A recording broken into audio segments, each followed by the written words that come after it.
হযরতে ইব্রাহিম আলাইহিস সালাতু ওয়াস সালাম যখন বলেছিল তার বাবাকে, ইয ক্বাল ইব্রাহিম লিআবিহি আযর, তার বাবা আযরকে বলেছিল আতাত্তাখিযু আসনামান আলিহা, আপনি কি এই সমস্ত মূর্তিগুলোকে প্রভু হিসাবে বানাচ্ছেন? এই সমস্ত মূর্তিগুলোর কাছে কি আপনি মাথা নত করছেন? তার বাবার নাম ছিল তারেক।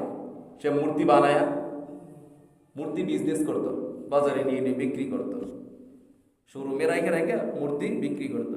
দেখে না পূজার সময় মূর্তি বিক্রি করে, যে এই মূর্তিগুলো নিয়ে মণ্ডপে রাখে, মন্দিরে রাখে। তো ইব্রাহিম আলাইহিস সালামের বাবা এই মূর্তি বানাইতো, মূর্তি ব্যবসা করতো। ইব্রাহিম আলাইহিস সালামকে, আব্বা জান, আপনি যে কাজটা করতেছেন এটা তো খুব একটা পাপের কাজ করতেছেন, ক্ষুধাদ্রোহী কাজ করতেছেন, ফিরে আসেন এটা থেকে আপনি। তখন ইব্রাহিম আলাইহিস সালাম তার বাবারে কইছিল, আব্বা জান, আপনি যতদিন এই কাজে আপনি থাকেন, যত এই পাপ কাজে থাকেন, আমি ওয়াদা করতেছি আপনার জন্য, আপনি যত বড় পাপী হন, পাপ তো আর অস্বীকার করতে পারবো না। আপনি তো আমার বাবা, আপনার ঘরে আমাকে আল্লাহ নবী বানাইছে। কাফেরের ঘরে নবী, কাফেরের ঘরে নবী, কাফেরের সন্তান নবী হয়েছে। আল্লাহ কেমন হেদায়েত দিয়েছেন। ইব্রাহিম আলাইহিস সালামের ইসলাম ধর্মটা কেমন ভাবে করে কাফের ঘরে নবী হইছে, কিভাবে তারা ইসলাম শিখছে, কিভাবে ইসলাম শিখছে। وكذلك نري إبراهيم ملكوت السماوات والأرض ليكون من الموقنين। ইব্রাহিম আলাইহিস সালামকে আকাশ জমিনের সমস্ত রহস্যগুলো আমি তাকে দেখাইয়া দিয়েছিলাম, মালাকুতাস সামাওয়াতি ওয়া লিয়াকুনা মিনাল মুকিনিন, যাতে করে সে একজন খাঁটি মুমিন হয়ে যায়। ফালাম্মা জান্না আলাইহিল লাইলু রাআ কাওকাবা, কিভাবে আকাশ জমিনের সমস্ত রহস্যগুলো, কুদরতগুলো আল্লাহ তাআলা দেখাইছেন। দেখেন আল্লাহ সুবহানাহু ওয়া তাআলা কি বলেন, ফালাম্মা জান্না আলাইহিল লাইলু রাআ কাওকাবা ক্বালা হাদা রাব্বি।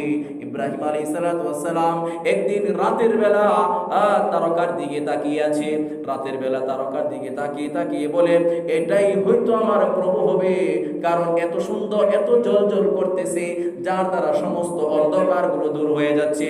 এই তারকামালা, স্টার মালা গুলো যখন আকাশের মধ্যে দেখতে পেল, সে বলতেছে এইটাই হলো আমার প্রভু।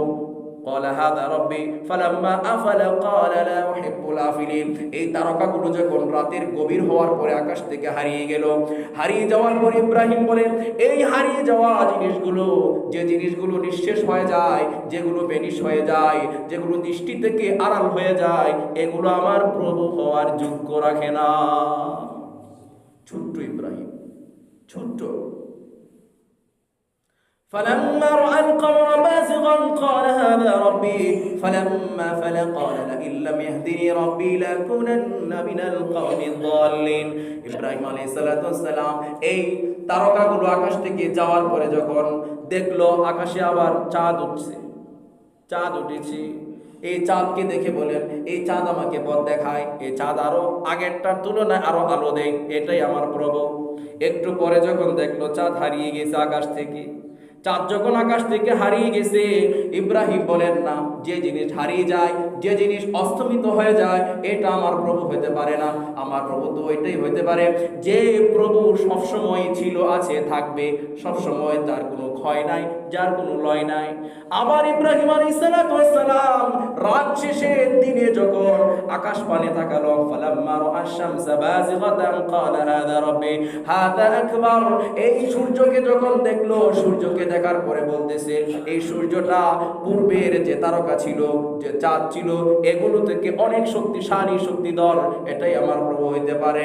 এই সূর্য যখন ফালাম্মা আফালাত, এই সূর্য যখন আকাশ থেকে দিন শেষে হারিয়ে গেল, সন্ধ্যার সময় বলেন না, না, এগুলো আমার প্রভু হতে পারে না, আমার প্রভু তারকা হইতে পারে না, আমার প্রভু চন্দ্র হইতে পারে না, আমার প্রভু সূর্য হইতে পারে না, আমার প্রভু তো সেই সত্তাই হইতে পারে যে সত্তা এই সমস্ত কিছুর সৃষ্টিকর্তা। ইব্রাহিম আলাইহিস সালামকে কেউ ইসলাম ধর্ম শেখায় নাই, এইভাবে নিজে নিজে আল্লাহ তাকে হেদায়েত দিয়েছে, ইহদিনাস সিরাতাল মুস্তাকিম।